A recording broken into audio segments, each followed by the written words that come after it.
to the PNC Postgame here on DKPittsburghSports.com. I'm Chris Carter here with Lolley, and we're here with you at Heinz Field after the Steelers crushing defeat 45-42 to the Jacksonville Jaguars for the second time this season. Dale, the Jaguars are now the only team to beat the Steelers twice at Heinz Field. Non-divisional play.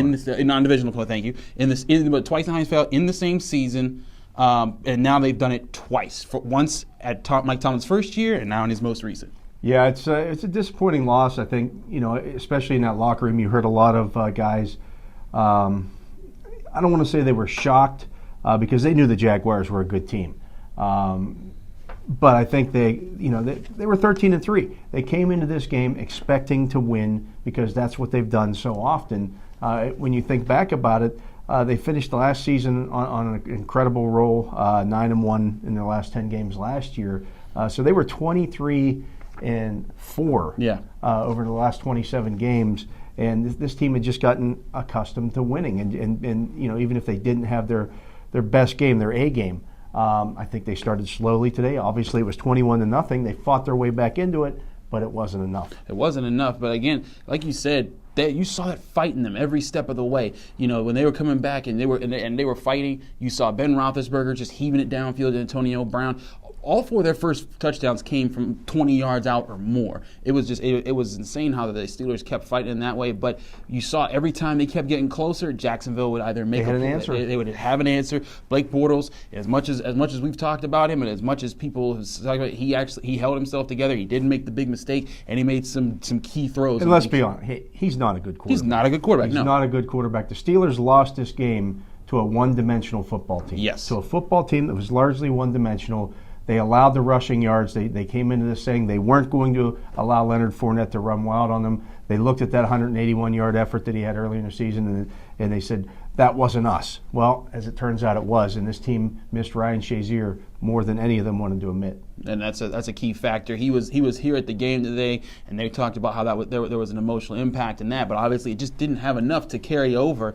On the first play of the game, they run Fournette 5 yards, and then they hit them with 3 play action passes to move down the field on that drive. One thing I think, Dale, that we all got from the players is that they came into this game. It wasn't that they were unprepared. It's just they got out executed at the key points of attack. They did it, and you tip your hat to Jacksonville. Jacksonville did a nice job of coming in with a plan, executing that plan. That's how they have to play.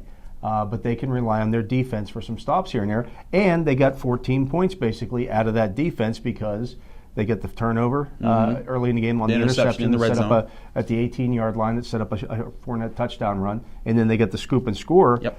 Those are 2 big plays in that game. The Jaguars also had 2 fourth down stops that were critical in that game. And when they got those fourth down stops, their offense then turned those into points going the other way. And in a 3-point victory for them, though, you look at that and you say, despite the defense giving up as many points as it did, it obviously made the big plays that they were counting on to come through in this game. Calais Campbell, Yannick Ngakoue, a rookie coming in, he was the one that forced the fumble on Ben Roethlisberger. So many big moments for the Jaguars, and you have to look at this game and you have to wonder, where if you were to point at one group, pretty much everyone right now seems to have a consensus of pointing at the defensive front and their inability to stop the run and rush the passer. Yeah, it was disappointing, and even when they did pressure Blake Bortles, they allowed him to escape a couple of times. It was just not their best game, and they were rotating a lot of guys. And Cam Hayward, I asked him about it, and he said they were trying to keep guys fresh, but that didn't work. No. I would rather have those guys out on the field. Cam Hayward was standing on the sidelines a lot, and it just didn't. It just couldn't get the stops when they needed to. And I know a lot of guys were very emotional about that, including Vince Williams. Here's what he had to say after the game. It's super disappointing. I felt like we failed everybody. I felt like we failed as the city of Pittsburgh. You know what I mean? I failed Ryan. That's my best friend. I felt like I felt my best friend and Mr. Rooney. We had a lot of expectations this season. We had a lot of hype. We had a lot of buzz generated. And to come out here in the second round at home, in front of Heinz, in front of everybody we care about and everybody that loves us and fail, that feels like. So that's what Vince Williams had to say about how this game went, Chris. And of course, one of the big plays that a lot of fans are going to be asking about, why the onside kick after the Steelers scored to get within 7 points. And Mike Tomlin addressed that after the game. In fact, I asked him about it after the game, and basically he said he didn't trust the defense to be able to get a stop. Here's what Mike had to say about that. we wanted to get the ball back.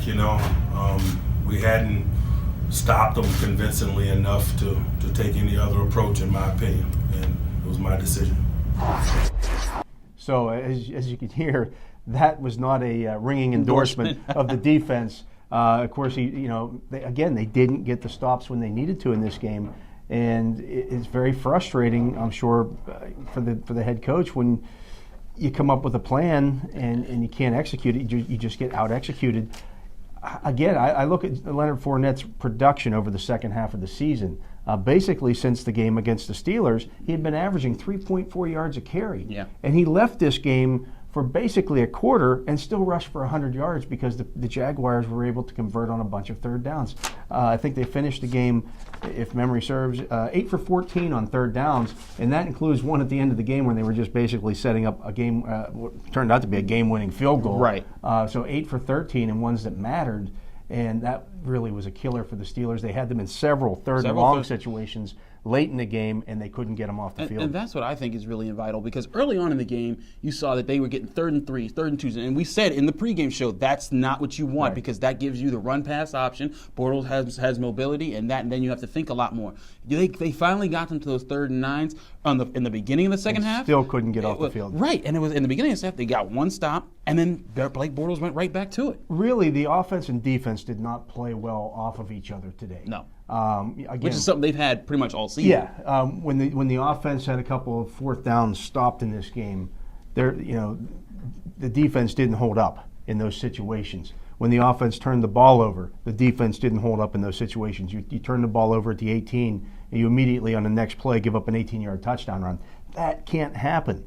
You give up. You don't get it on fourth down in your own in the other end. You're basically just outside of field goal range, and you give up a touchdown drive after that. Same thing, another turnover at midfield on fourth down, and you give up another touchdown drive. Yeah. That's not playing good, sound, fundamental football off of each other. That's not playing well together, and it killed the Steelers today. Yeah, and so many times you have to think back that it's bailed this team out. Early on in the season, the defense was playing great and the offense was struggling, and then that seemed to flip in the second half, especially when they lost Ryan Shazier. They just didn't have it at the right times today. And again, with all the things that went wrong today, Ben Roethlisberger's fumble, they still lost by 3 points. It's just you sense that disappointment. You were talking about some of the guys that are there. Mike Mitchell, when we walked in that locker room, you just saw the dejection in his face, and Kevin Colbert was sitting with him.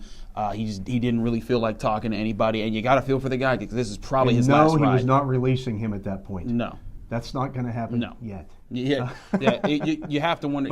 But there are going to be some changes on this team. Of course. He's an $8 million cap hit next year, and he's not playing like an $8 million free safety. No. And as interesting as he's been for this team, and as they've called him Coach Mitch and the respect he's earned in this locker room, either he takes a significant pay cut or they just completely cut him off. Yeah, I could see that happening, and I could see them bringing him back as a veteran presence to help with a new guy.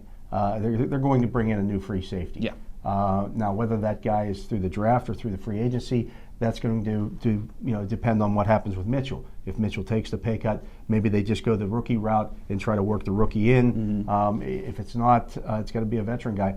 I have a lot of respect for him. He played through a lot of injuries. He played this year through a lot of injuries, but the production wasn't there in the field. And I'm not just picking on him. No. He wasn't the reason why they lost this football game. There were a lot of guys that really didn't show up today. Mm-hmm. Where was T.J. Watt? Didn't see him make a play kept getting all sealed inside. Day long. Yeah. I really didn't see much out of Cam Hayward, which is the craziest thing because he's the first guy you usually see. And again, there just weren't enough plays out there. They didn't make any big plays. They made a couple of nice plays, but no big plays. Yeah, and like Mike Tomlin always says, splash plays are what win games.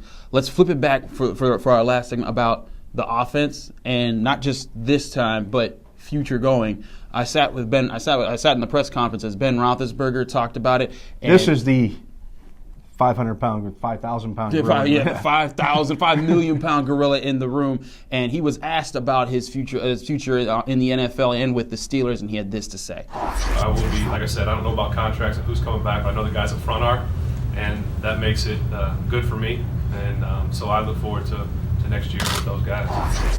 So there you have it, Ben Roethlisberger, not saying the words "I'll be back," but saying he didn't I'll be back. Schwarzenegger this thing. No. There was no "I'll be back." Yeah. But he's going to be like the Terminator. He's not retiring. Plus, he makes $46 million the next 2 seasons. I might add too that he threw for 469 yards against the NFL's 5 best touchdowns. defense. He played his best football down the stretch this year in the second half of this season. He still got it. Yeah. I know there was that question after the first Jacksonville loss whether he maybe I just don't have it anymore. He most definitely does, and so he'll be back next year.